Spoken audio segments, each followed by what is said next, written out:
When I walked into the house, my jaw dropped. Where's all the furniture? Even that really expensive bed is gone. I've got a great taste, right? I turned pale seeing my mother-in-law Brenda's self-satisfied expression. Brenda, did you do this? Sure did. I thought it'd look better in our place, so I had it moved over. After all, how does a part-timer like you get to live in such a swanky condo just because you're married to my son? You're here because of him. Step out of line and I'll make sure the two of you split up. Got it? I tried to hold back my rage as I said, Do you realize what you've done? What do you mean? This isn't my apartment, and that furniture wasn't mine. Wait, what? Nick and I had been an item for some time. From our college days, he'd shower me with gifts, not just on special days, but anytime he felt like it. Just wanted to make you smile, he'd say, giving me a shy grin. It was one of the things I loved about him. Post-graduation, we tied the knot. We were the first in our friend group to do so, and the celebration was epic. It truly felt like the peak of happiness. Both of us had steady jobs, but after the wedding, Nick proposed I leave mine. I want to be the breadwinner. Just take care of the home and be there when I get back. The idea might have been a bit traditional, but I wasn't opposed to it.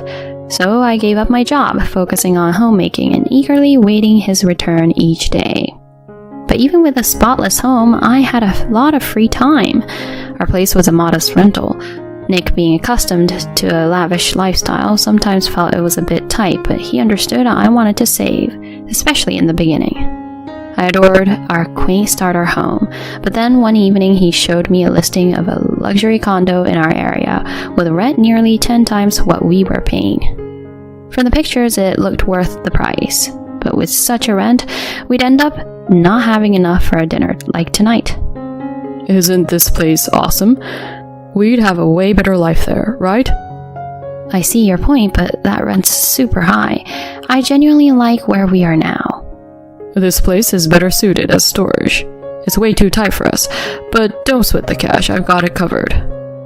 I thought our current place was way bigger than just a storage space, but I recognized we had different viewpoints on money ever since college. Seeing how much he wanted the change, I finally caved. Okay, if you're really set on it, let's do it. But I'd like to work part-time. I want to help out, at least a little. I promise I'll always be back in time to cook, and it'll help me stay busy. Sound good? Even considering his hefty paycheck, I wasn't sure about managing the increased rent. There had to be another income stream, but it still gave me jitters. After I got the green light from Nick to work part-time, I came home one day to find him wrapping up our rental agreement on the phone. Once all the I's were dotted and T's were crossed, we made our move at the end of that month. While we hauled over everything from our old place, a few rooms in our new home remained bare. At first, the steep rent had me doing a double take, but the sheer size and coziness of our new place soon had me daydreaming about our life there. Not long after we settled in, Brenda, Nick's out-of-state mom, decided to pay a visit.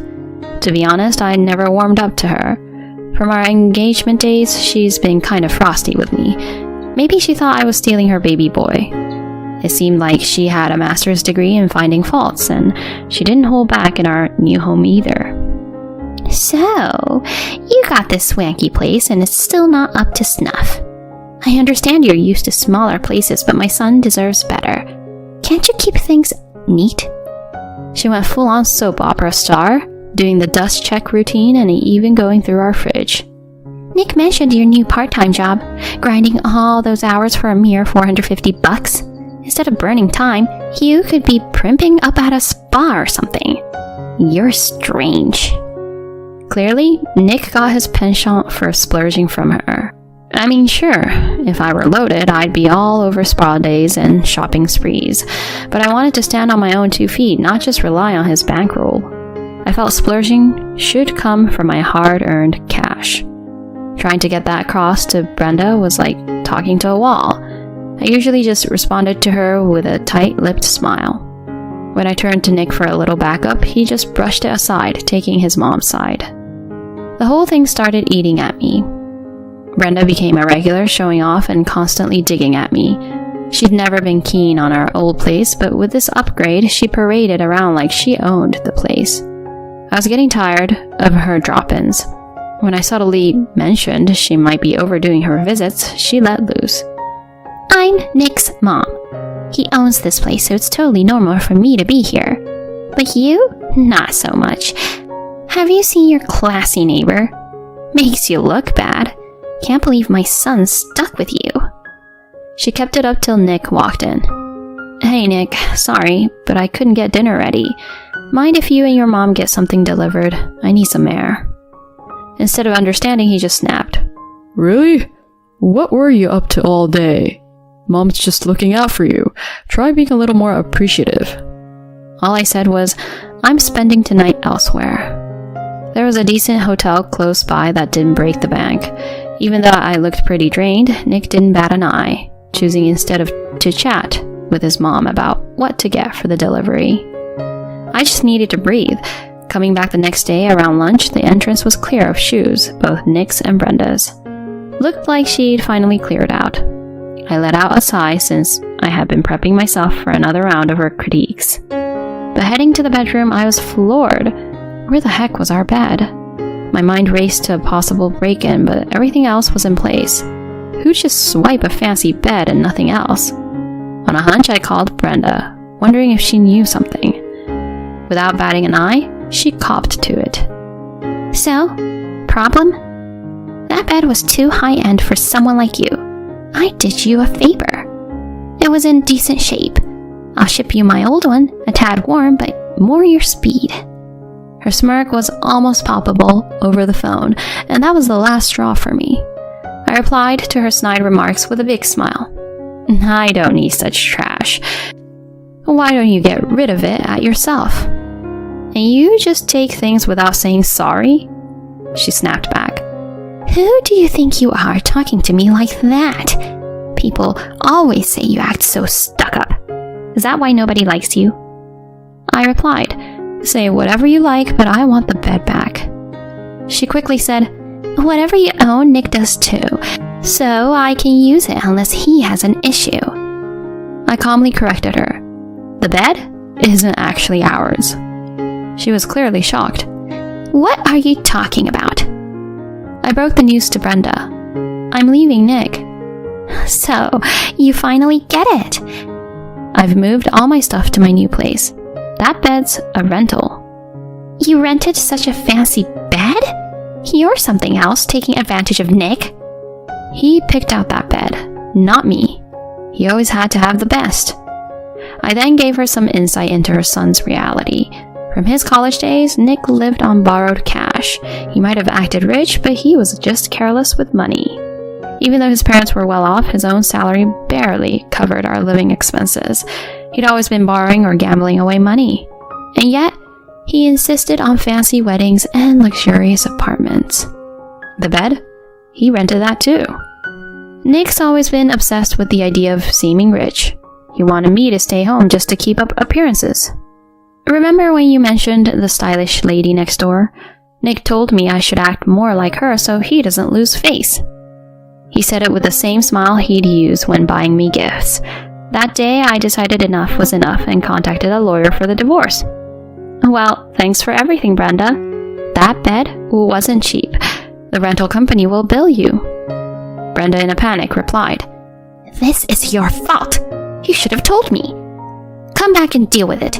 This isn't a request, it's an order. You're still his wife. Not for much longer. To me, you're practically a stranger now, and if you're planning to come over again, you might want to make it quick. Given Nick's debts, this plate might not be ours for long. She was so shocked she dropped the call. I didn't bother waiting, just blocked her number. Alrighty, that should clear the air before the divorce. With that, I left Nick's place. I later heard he had been evicted. He bragged about paying everything off with his huge salary, but it was bound to happen. He moved into a tiny apartment way smaller than our first place. All his friends who lent him money abandoned him, and he was drowning in debt. Brenda, for all her airs, ended up having to buy the bed she took since it was damaged. The price? A cool $6,700. Even she distanced herself from her own son once she found out about his lies. He had lied about working for a top-tier company with a high salary. He'd been sending his parents $2,000 every month, all borrowed or gambled money. Once Brenda found out, she recognized his pathological need to show off and distanced herself. I might have a pleasant chat with her now, but I sure don't want to hear that voice again. Last I heard, Nick's all alone, cut off by family and friends. As for me and my modest new place, I admire my tiny cactus by the window. Even if I'm just working part-time and funds are tight, I plan to work full-time soon and save up. I'm content with the simple things in life, like finding joy in the little cactus. After all the drama, I felt relieved with my decision. Tonight, I might treat myself to some takeout. It's moments like these that make everything worth it. I excitedly looked for some food options, feeling lighter than I had in a long time.